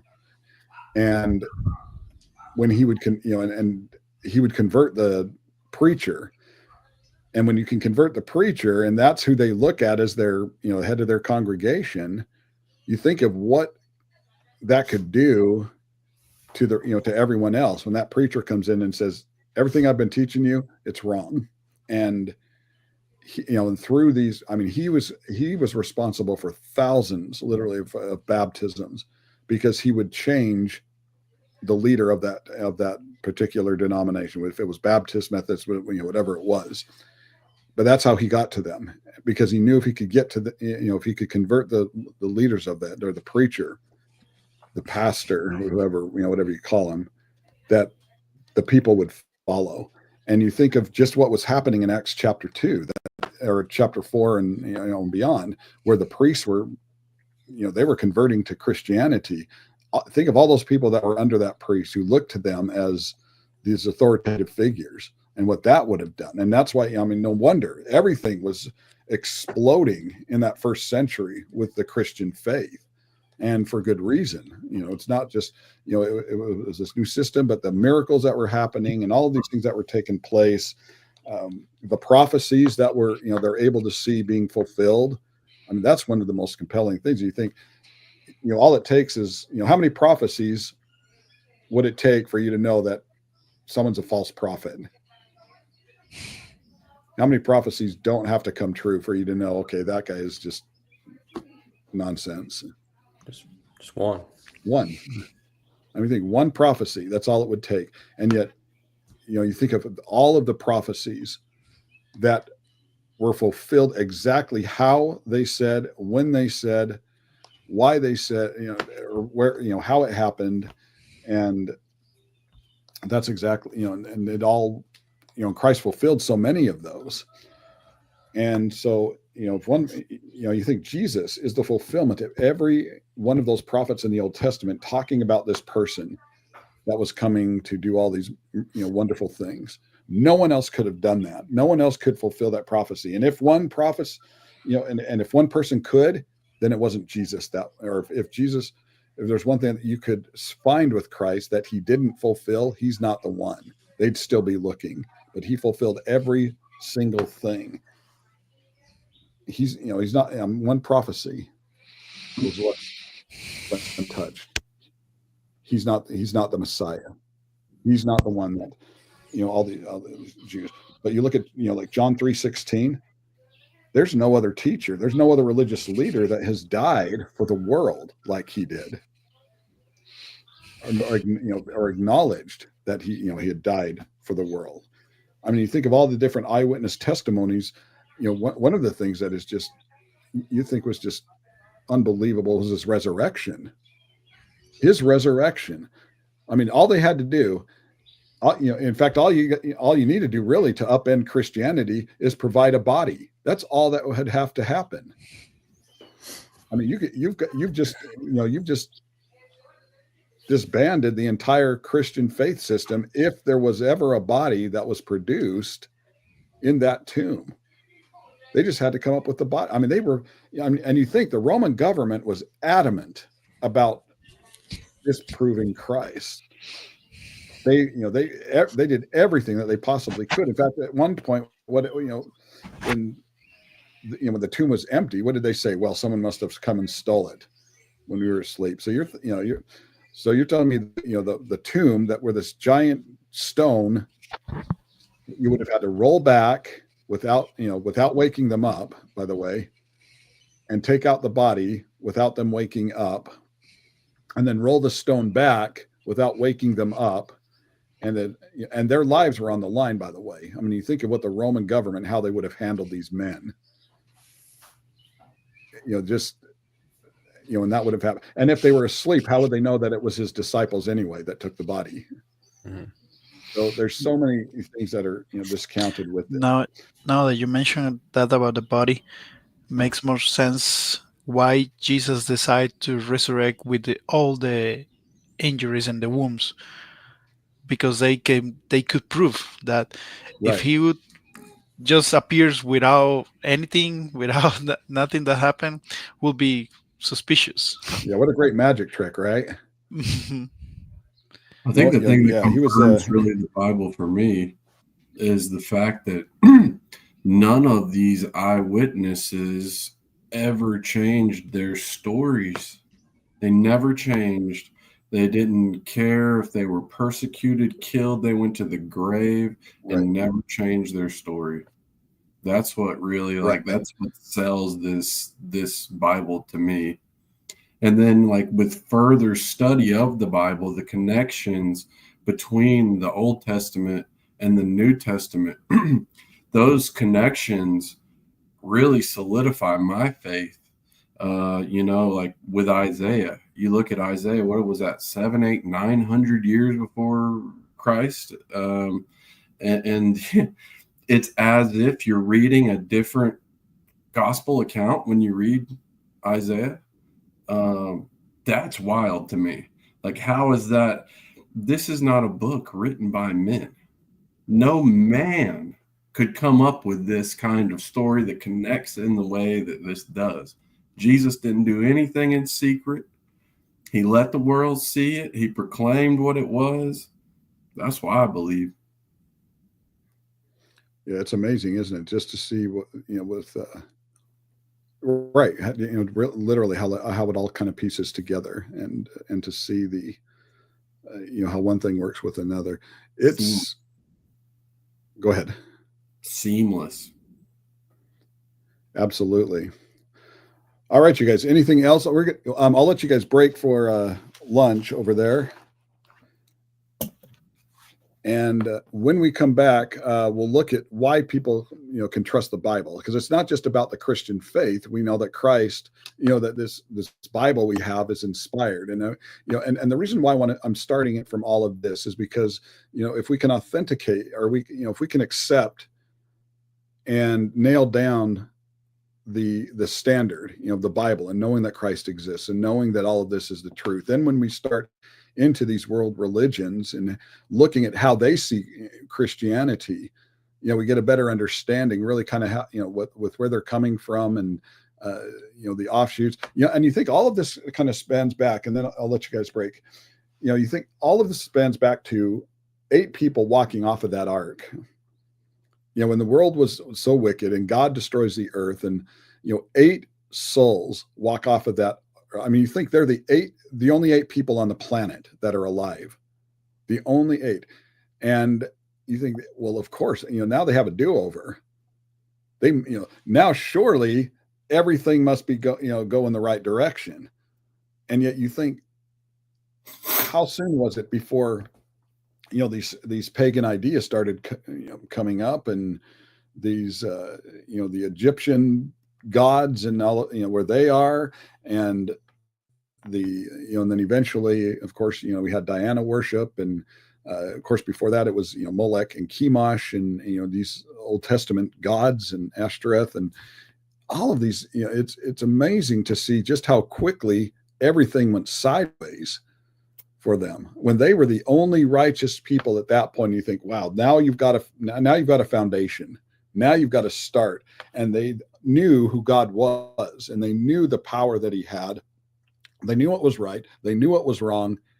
And yet still, mankind still has a way of just coming up with all these different religions and ideas on his own over the course of time. And now, we've got these world religions that we deal with today, going all the way back, and, and seeing the roots of some of these that, go all the way back to that time. And so, how interesting it is that, now we get to deal with it, and, and try to convince people the way that they did.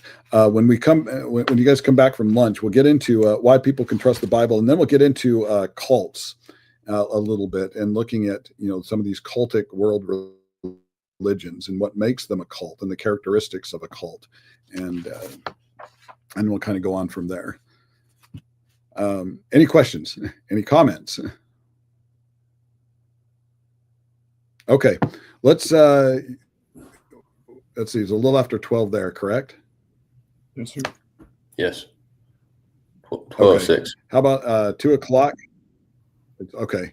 Yeah, let's break for about 2 hours, and then we'll meet back at 2 o'clock your time. Okay. Thank you. Great, you guys. Thank you. Thank you.